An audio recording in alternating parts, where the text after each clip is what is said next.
Anong wish mo kay daddy? Babalik si daddy sa big ship uli. Anong wish mo? Mag-ingat ka sa work mo.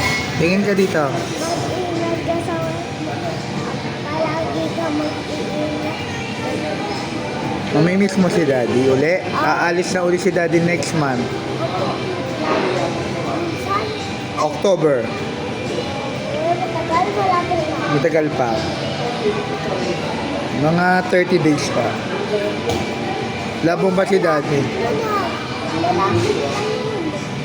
Ano pa lang ba yun? Sige na, anong wish mo? Lagi mag-ingat ka sa barko. Saka, ka dito, saka, mahal mo ba si daddy? Opo. Lagi ka mag-ingat. Happy ka na dito si daddy sa Philippines? Oo. Anong ginagawa ni daddy? Nag-work sa beach. Okay, bye-bye na. Bye-bye. Look, bye-bye na. Like it.